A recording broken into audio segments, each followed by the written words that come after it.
Growing concerns over a mosquito-borne virus that is linked with birth defects and has moved into South America, the Caribbean, and now the U.S. And so far, there is no treatment for the virus. Jeffrey Brown has the story. The Zika virus has been known of for decades, but beginning last May in Brazil, it's taken a frightening turn, being linked for the first time to babies born with unusually small heads and brain damage, more than 3,800 cases to date. Zika is transmitted by mosquitoes, and government workers have been checking house to house in Brazil for breeding grounds. E aí nós estamos nessa batalha, nessa We are luta, in this battle, para que a this gente fight, to do possa this in a fazer record isso time. num tempo recorde. In most cases, individuals who contract the virus show few or no symptoms. But the virus is spreading already to a number of countries and territories in South and Central America and the Caribbean. There have also been a handful of positive tests confirmed in the U.S. In each of these cases, the patient or mother is believed to have picked up the virus abroad. The individual went to the doctor, had known about the Zika virus, let their physician know that they were in an area that had it. They tested and came back positive. The CDC recently issued an advisory recommending that pregnant women avoid travel to affected areas, and says those who have already traveled to such areas and are feeling sick should be tested for infection. I spoke about all this yesterday with CDC Director Dr. Thomas Frieden and asked first how serious a threat he sees in the Zika virus. Zika is really new in this form. Although it's been around, known since 1947, it's only in the past 8 or 9 years that we've seen outbreaks of Zika, and only in the past couple of months that we've seen this large number of cases of a serious birth defect in Brazil, which appears to be related to Zika. That's why we're recommending that if you're pregnant and you're thinking about travel, check the CDC website to think about whether you want to go to that place or not. You're telling people right now, pregnant women, to think about postponing. You're not definitively saying don't travel to these countries yet. We're advising pregnant women not to travel to places that have Zika transmission because there's just too much we don't know. So if it's possible to avoid that travel, that's important to do. For anyone who's in an area with Zika, pregnant or not, or if a pregnant woman goes to a place or is in a place that may have Zika virus spreading, it's spread by mosquitoes. And there are important things you can do to reduce your risk of getting a mosquito bite. You can wear repellent. It works. You have to wear it all day long because these are mosquitoes that bite during the day.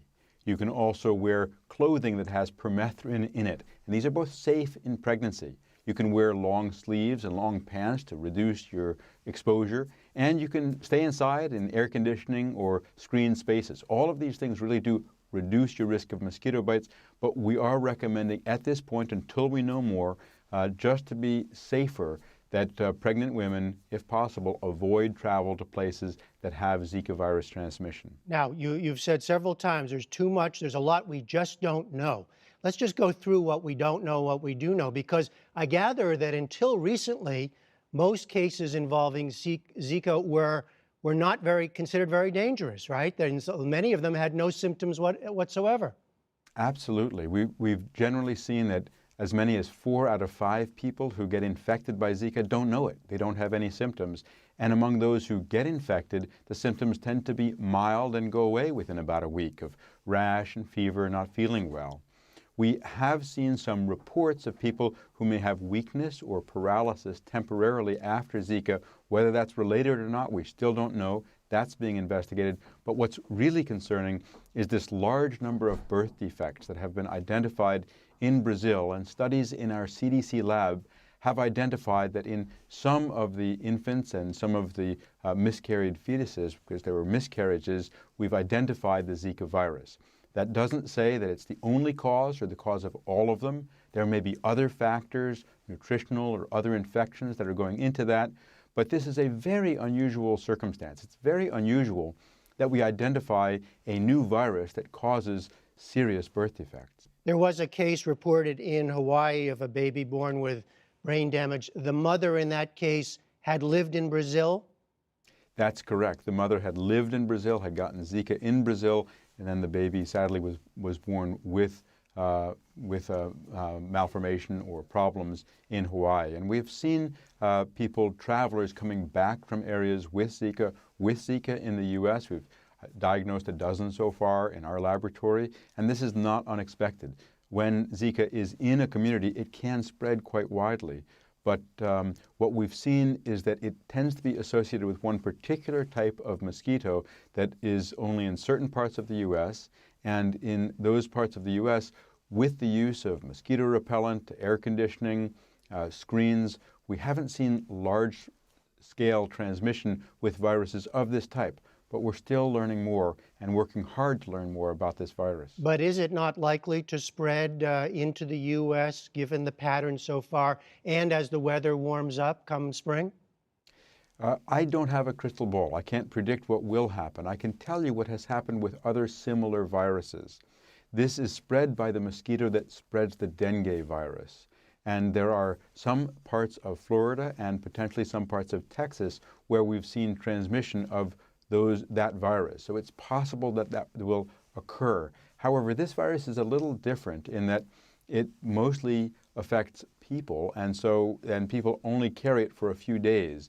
So how widely it will spread in an area where you're not seeing people without air conditioning, we're not seeing people otherwise, we don't know. But it is certainly possible that we will see cases in certain parts of the U.S., and possible we might even see clusters. But we don't predict that we would see something widespread as we saw, for example, with West Nile virus, where you have a bird reservoir which can spread it and perpetuate it. But we can't say for sure. What we can say for sure is that if you're pregnant, you should think twice before you go to a place with Zika. We advise you not to. And for anyone who's in a place with Zika or other mosquito-borne diseases, you can take practical steps to greatly reduce your risk of getting a mosquito bite and therefore a disease spread by mosquitoes. All right, Dr. Thomas Frieden of the CDC, thank you so much. Thank you.